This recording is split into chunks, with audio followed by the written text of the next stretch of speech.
मेरे टीम में एक यंग लड़का जुड़ा जिसका नाम था चिंटू, है ना। तो उसका नाम प्रशांत था, लेकिन वो चिंटू कहलाना पसंद करता था। तो चिंटू जो है वो उसने जब अपने फ्रेंड के साथ आके हमारा बिजनेस प्लान देखा, उसे बहुत अच्छा लगा और उसे लगा कि इतना पैसा कमाया जा सकता है।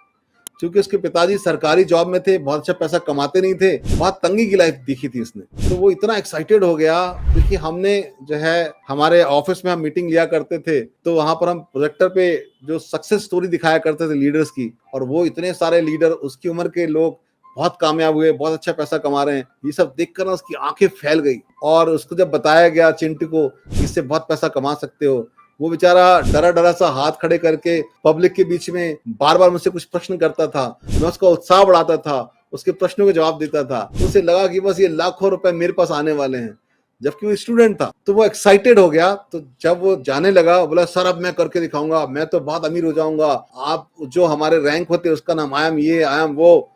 तो मैंने कहा एक्साइटमेंट ठीक है चिंटू, लेकिन एक बात ध्यान से सुनना कि आपको ये जो मैंने बताया है और जो बाकी लीडर्स यहाँ पर दिख रहे हैं, ये एक दिन में तैयार नहीं हुए। ये जिस तरह से प्लान दिखाते हैं और जिस तरह से हमारे सक्सेस स्टोरी मैंने आपको दिखाई है, इसमें वक्त लगता है। और जितने भी कामयाब लोग पैसा बना रहे हैं, इन्होंने सीखा है। तो मेरा आपसे निवेदन है कि घर जाके या अपने दोस्तों को अभी तुरंत जाके इसके बारे में मत बताने लगना। नहीं तो क्या होगा कि आप लोगों को बताओगे, आपको सही तरीका पता नहीं है, हमने आपको कितनी सारी चीजें दिखाई हैं, तब आपका मन बना ना इसको करने का, वो आप दिखा नहीं पाओगे तो लोग नेगेटिव हो सकते हैं, आपको उसका बुरा प्रभाव पड़ सकता है। तो मैंने चिंटू को मिस सेलिंग ना हो इसकी गाइडलाइन पूरी दे दी थी, लेकिन चिंटू को क्या था, excitement, yes I am a diamond. तो जब भी लोग बहुत एक्साइटेड हो जाते हैं तो वो अपने आप को समझने लगता है मैं कुछ हो गया हूँ।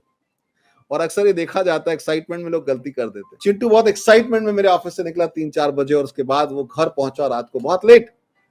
मैंने उसको मना किया था कि किसी को मत बताना, लेकिन उसने क्या किया, अपने वहां से निकल के दोस्तों के पास गया और सबको बोला कि जिंदगी बदल जाएगी, ये होगा वो होगा फलाना ठिकाना। अब उसके पापा का भी फोन आ गया, लोगों को ढूंढ रहे हैं बच्चा कहाँ गया, और वो बड़ा एक्साइटेड। तो जब वो घर पहुंचा रात को 10 बजे करीब, तो वो इतना एक्साइटेड था, उसे लगा कि मैंने लोगों को बता दिया है, मेरे को तो जिंदगी बदलने की कला मिल गई है, क्योंकि वो मिस सेलिंग करने लगा था। उसको लगा कि पिताजी को बताऊंगा, पिताजी तो है बहुत जो है सरकारी नौकरी करते हैं छोटी सी, सुन के खुश हो जाएंगे और वो उनकी भी जिंदगी बदल जाएगी। बड़ा ही इनोसेंट सी सोच थी उसके बच्चे की। लेकिन जैसे ही से दरवाजा खुला, पिताजी ने उसके कान पकड़े, किधर गया था। तो उसको लगा पिताजी को पता ही नहीं मैं क्या डायमंड हो चुका हूँ। बोले पिताजी आपको पता नहीं है, ये फालतू बातें छोड़ दो, मिडिल क्लास मेंटालिटी। आपको पता है अब हम लोग करोड़पति बनने वाले हैं, हमारे पास बहुत बड़ी बड़ी गाड़ियां होंगी, बड़े घर होंगे, ये नौकरी फोकरी छोड़ दो आप, अब मैं एक ऐसी योजना पे काम करने वाला हूं जो लाइफ बदल देगी। पिताजी ने उसको मुंह खोल और उसको लगा ये कहीं से कुछ नशा वशा करके तो नहीं आया, और लगाया ग्रह पड़, किसकी संगत में गया था, क्या करके आया। और दोस्तों उसने इतना मिस सेल किया था, इतना बड़ा चढ़ा के बताया था, इतना ओवर एक्साइटेड था कि उसको एक जोर से चाटा पड़ा और उसका डायरेक्ट सेलिंग का नशा पूरा उतर गया। उसके बाद हम बात करते रहे, उसे फोन लगा लगा के, और वो जो है फोन नहीं उठाता था। ऐसा अक्सर लोगों के साथ होता है। ऐसे बहुत सारे चिंटू जो हैं आपके जीवन में आए होंगे, आपकी टीम के जीवन में आए होंगे, जिन्होंने मिस सेल किया, बढ़ा चढ़ा कर बताया, और उसकी वजह से हुआ ये कि उनके परिवार वालों ने उन पर भरोसा नहीं किया और उनको बहुत कष्ट उठाना पड़े। और जो उसका लीडर था, जो उसको फॉलो अप करता था, उसको जो है फोन भी नहीं उसका उठा, और फिर वो परेशान हो जाते हैं। अक्सर ये शिकायत रहती है ना डायरेक्ट सेलर्स को, लीडर्स को, कि सर वो तो फोन ही नहीं उठा रहे। कहीं ना कहीं ऊंच नीच हो जाती है, कहीं ना कहीं मिस सेल हो जाती है, कहीं ना कोई गलत बात हो जाती है जो लोगों के दिल पे लग जाती है, फिर आपको उसको संपर्क करना पड़ेगा डायरेक्ट। अब वो चिंटू चूंकि आना बंद कर दिया, और बहुत समय से मैं उसको फॉलोअप कर रहा था, वो फॉलोअप में हमारे फोन नहीं उठा रहा था। बड़ा प्यारा और एक्साइटेड लड़का था, उसने बहुत जोश दिखाया था हमारी मीटिंग में। तो मुझे लगा यार किसके घर जाना चाहिए, क्योंकि एक आदमी जब जो है फोन नहीं उठा रहा, आपके कम्युनिकेशन में नहीं है, जो दोस्त है उसके, उसको भी वो फोन नहीं उठा रहा, तो वो हमारे डायरेक्ट सेलिंग से नाराज क्यों हो गया भाई, जानना तो पड़ेगा ना। तो जिसने लेकर आया था बोला सर वो हमारे से मिल ही नहीं रहा, तो चलो उसके घर चलते हैं। तो उसके घर चले गए, क्योंकि हम लोग तो डायरेक्ट सेलर्स हैं, हम लोग तो जो है नेटवर्क मार्केटिंग करने वाले हैं, हमें तो लोगों के दिल पे राज करना है, लोगों से अच्छे संबंध बनाने हैं, उनको कनेक्ट करना है, उनका भला करना है। ये तो हमने कसम खाई है। थोड़ी सी हम मोटी चमड़ी के हो जाते हैं, होना भी चाहिए, क्योंकि हम अगर बहुत नाजुक से शर्मा करने वाले होंगे तो हम बिजनेस कर नहीं पाएंगे। तो जब हम प्रैक्टिस करते हैं इस बिजनेस की तो हमारा कॉन्फिडेंस लेवल बढ़ जाता है, हम थोड़ी सी मोटी चमड़ी के हो जाते हैं, बिन बुलाए भी चले जाते हैं। हालांकि अब जो है अपॉइंटमेंट लेना कंपलसरी है, इस पे मैं बात करूंगा अभी।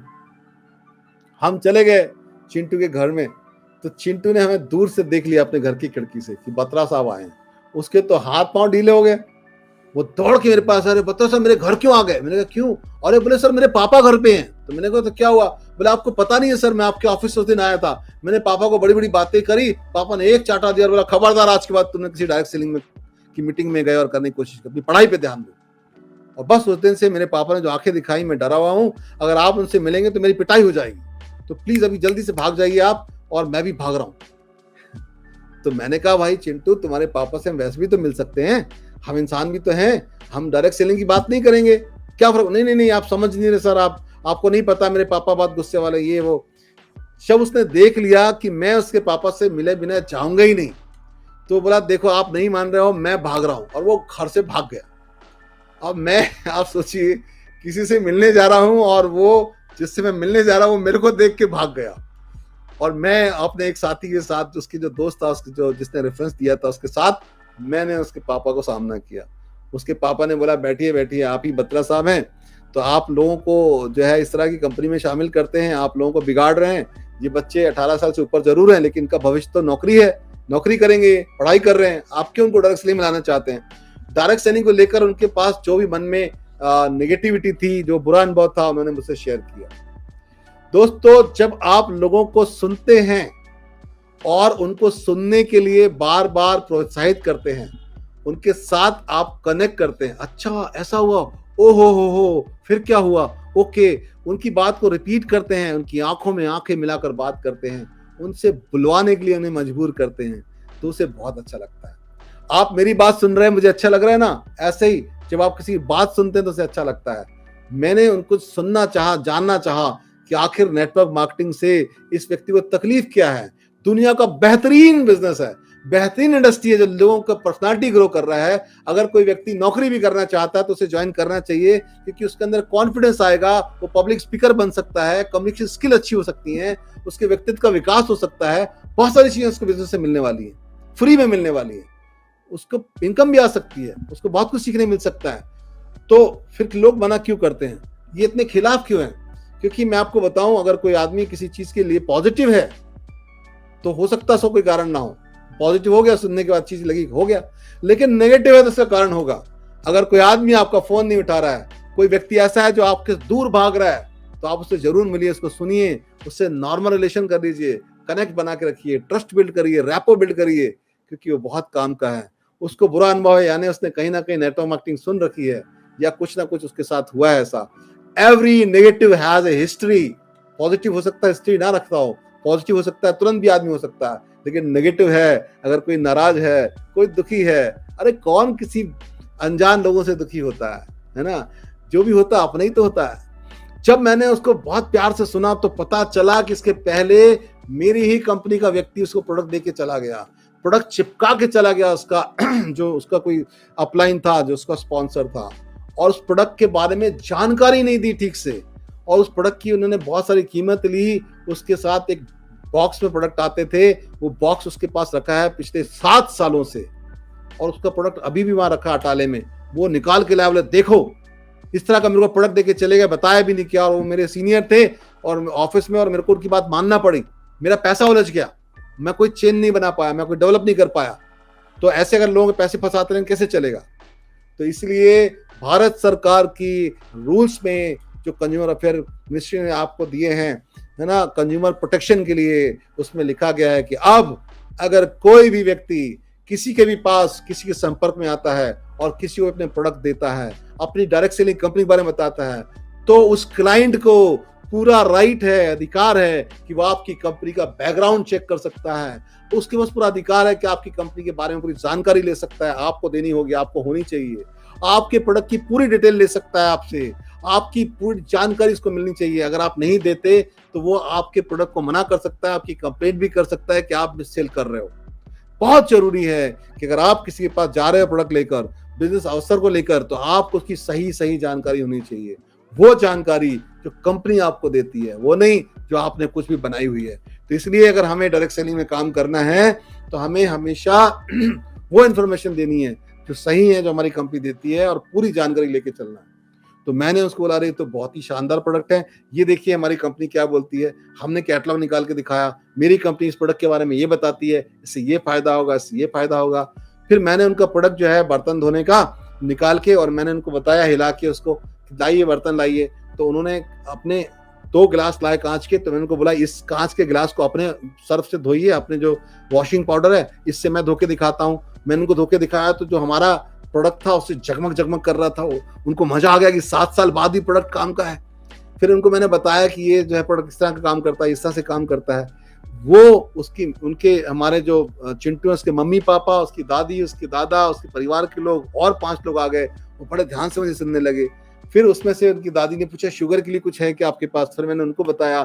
फिर उसके दादा ने बोला मेरे घुटनों में दर्द रहता है, उसके लिए क्या हो सकता है? फिर मैंने उनको बताया। आधे पौने घंटे में चाय नाश्ता करते करते हम तो ऐसे हो गए जैसे पुराने रिश्तेदार हैं उनके। अब चिंटू बाहर से देख रहे थे कि बत्रा साहब ने रंग जमा लिया है, तो वो भी आ गए। है, मैं कहता था ना पापा, ये है बत्रा साहब, ये कंपनी है, इसीलिए मैं इसको कर रहा हूँ। उस दिन से उसके पापा भी करने लगे और चिंटू भी करने लगा। तो दोस्तों, अगर आप कॉन्फिडेंट है अपने प्रोडक्ट के ऊपर, अगर आपको पता है कि मैं जिस संस्था से जुड़ा हूं वो वर्ल्ड की नंबर 1 है या फिर वो बेस्ट ऑफ द बेस्ट संस्था है, अगर आपने उसे चेक कर लिया है, अगर आप अपनी कंपनी के अपॉर्चुनिटी से, जो बिजनेस अवसर है उस प्लान से सेटिस्फाइड हैं, अगर आप अपनी कंपनी के प्रोडक्ट से सेटिस्फाइड हैं, अगर आप अपनी कंपनी की सर्विसेज से सेटिस्फाइड हैं, और आप ये चेक कर चुके हैं कि अगर आपकी कंपनी जो है नियमों का पालन करती है पूरा, तो ये जो कॉन्फिडेंस आप ट्रांसफर कर सकते हैं अपनी टीम में सिखाइए कि अगर आप किसी भी कंपनी के बारे में प्रचार करने जा रहे हैं तो पहले आप खुद कन्विंस हो जाइए। एक बार आपका विश्वास 100% हो जाता है तो उसको ट्रांसफर करने में कोई देर नहीं लगती। जो लोग सोचते हैं ना कि मैं जो है लिटरेचर भेज दूंगा, वीडियो भेज दूंगा, लोग समझ जाएंगे, अरे साहब हर बड़ी बड़ी कंपनियां जो है सेल्समैन रखी हुई हैं, बहुत सारा लिटरेचर पढ़ा दुनिया में लोग पढ़ सकते हैं, लेकिन डायरेक्ट सेलिंग का एक ही उद्देश्य है कि आपकी आंखों से उसकी आंखों तक वो फेथ ट्रांसफर करना, वो विश्वास ट्रांसफर करना। क्या आप ऑनलाइन ऑफलाइन अपने क्लाइंट को विश्वास ट्रांसफर कर सकते हैं तो आप जीत जाएंगे दोस्त। जितने भी बड़े से बड़े लीडर हैं उन्होंने कुछ भी नहीं किया, सिर्फ अपना फेथ ट्रांसफर किया, अपना विश्वास ट्रांसफर किया। जो भी बड़े बड़े जो मोटिवेशनल स्पीकर हैं, बड़े बड़े राइटर और लिखते हैं, शिव खेड़ा साहब अपनी किताब में लिखते हैं जीत आपकी में, वो ये बोलते हैं कि अगर आप सेल्स लाइन में हैं तो आपका 90% जो सेल्स का जो आपका कन्विक्शन है वो ट्रांसफर होता है। 10% आपका प्रोडक्ट काम करता है, उसकी क्वालिटी काम करती है। 90% आपका जो विश्वास है, जो आपने फायदा लिया है, जो कन्विक्शन है, जो ट्रस्ट है, वो लोगों को अट्रैक्ट करता है और उससे लोग आपके बिजनेस में आ जाते हैं। ऐसा अक्सर होता है कि अगर आप लोगों को पसंद आ जाते हो तो लोग आपकी कंपनी को भी पसंद करते हैं और आपके प्रोडक्ट को भी पसंद करते हैं। सबसे ज्यादा जरूरी है कि क्या मैं लोगों को पसंद आता हूँ, क्या मैं सही जानकारी रखता हूँ, क्या मैं सही में उसका भला चाहता हूँ। तो ये भावना ट्रांसफर हो जाती है। हमारा बिजनेस भावनाओं का है। एक जानवर के पास भी अगर आप मारने के उद्देश्य से जाते हैं तो पहचान जाता है कि आप मारने के उद्देश्य से आए हैं, और अगर आप उसको प्यार करने के उद्देश्य से जाते हैं तो पहचान जाता है कि आप प्यार करने के उद्देश्य से जाएंगे। सारा खेल भावनाओं का है। अगर हमारी भावनाएं अपनी टीम के प्रति, अपने लोगों के प्रति अच्छी हैं तो आप बहुत बड़ा बिजनेस क्रिएट कर सकते हैं।